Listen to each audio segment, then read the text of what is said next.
Good morning children.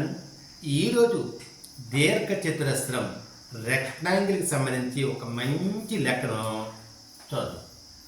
ఒక దీర్ఘచతురస్రం చుట్టుకొలత 140 సెంటీమీటర్లు, దాని వెడల్పు పొడవులో 3/4 వంతు ఉంటుంది. దాని వైశాల్యం ఎంత? ఇది చూడడానికి చాలా పెద్ద లెక్క, కానీ చేయడానికి చాలా సింపుల్.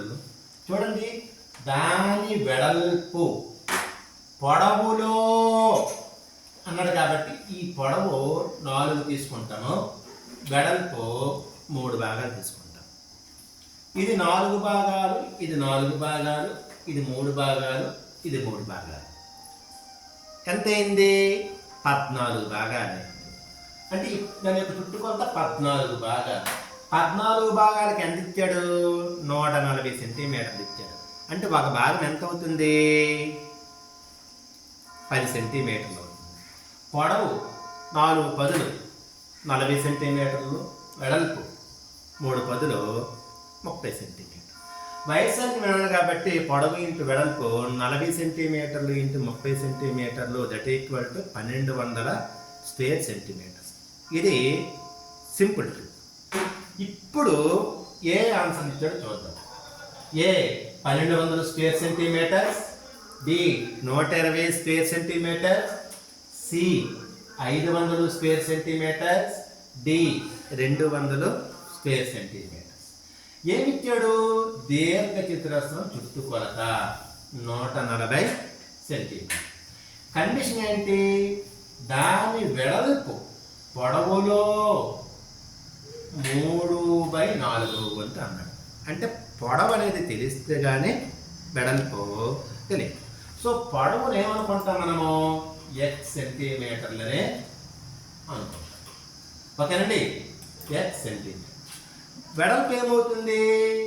పొడవులో 3/4 వంతు, అంటే దట్ ఈక్వల్ ఎక్స్ సెంటీమీటర్లు into 3/4, that equal 3x/4 centimetres. 3x/4 centimetres. దీర్ఘచతురస్రం చుట్టుకొలత ఈక్వల్ టు 2 ఇంటూ పొడవు ప్లస్ వెడల్పు.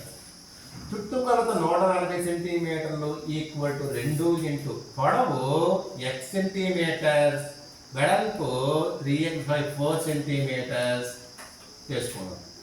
సో 140 సెంటీమీటర్లు ఈక్వల్ టు, ఇక్కడ చూడండి 2ని అలాగే వేస్తాం. ఇక్కడ ఎక్స్ సెంటీమీటర్లు ఉంది, ఇక్కడ కూడా ఎక్స్ సెంటీమీటర్లు ఉంది. దీన్ని బయటికి తీస్తాం, అన్ని కామన్ చేయమంటారు. 2x సెంటీమీటర్స్ ఇంటూ ఇక్కడ 1 ఉంటుంది. ఎక్స్ సెంటీమీటర్ ఎక్స్ 1 కదా, సో 1 ఉంటుంది. 1 + 3/4 దట్ ఈక్వల్. ఇక్కడ చాలా సింపుల్ ట్రిక్ చూడండి. 4 1 4 4 3 7 7/4 లేకపోతే కలిపి చేయొచ్చు. 1 + 3/4 కదా, ఈ 1/1 వేసుకోండి, ప్లస్ 3/4. ఇక్కడ హారం అసాగ్ ఎంత వస్తుంది? 4 ఉంటుంది కాబట్టి ఇట్లా చేసుకోవాలన్నమాట. అప్పుడు 4/4 ప్లస్ 3/4 దట్ ఈక్వల్ టు, హారాలు సమానంగా ఉన్నాయి కాబట్టి 4 + 3/4 దట్ ఈక్వల్ 7/4. ఇలాగే సింపుల్ ట్రిక్ చేసుకోవచ్చు.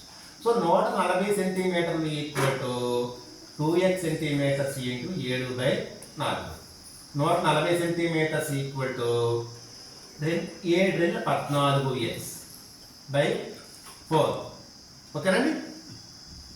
ఇప్పుడు నేను ఆ యొక్క లెక్క సౌలభ్యం కోసం ఏం చేస్తానంటే 14x/4 centimetres equal to 140 centimetres. ఇక్కడ ఈ 14/4 అనేది గుణకారం చేస్తుంది, ఇటువైపు వస్తే భాగాలు చేస్తుంది. X centimetres equal to 140 centimetres 14/4.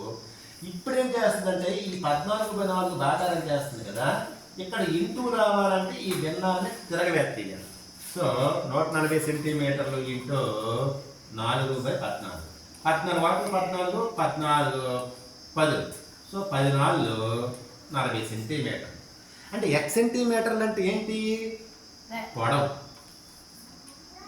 40 centimetre, వెడల్పు 3x/4 సెంటీమీటర్స్ కదా, 3/4 ఇంటూ ఎక్స్ 10 సెంటీమీటర్లు, ఇది 40 సెంటీమీటర్లు. చేస్తే 4 వాటి 4 4 10 40 3 10 30. సో వెడల్పు 30 సెంటీమీటర్. మనకు కావాల్సింది ఏంటి? వైశాల్యం. సో వైశాల్యం సూత్రము పొడవు ఇంటూ వెడల్పు. దట్ ఈక్వల్ టు 40 సెంటీమీటర్లు ఇంటూ 30 సెంటీమీటర్లు. That equal to 40 30 1200 centimetre into centimetre square centimetres. Okay, thank you.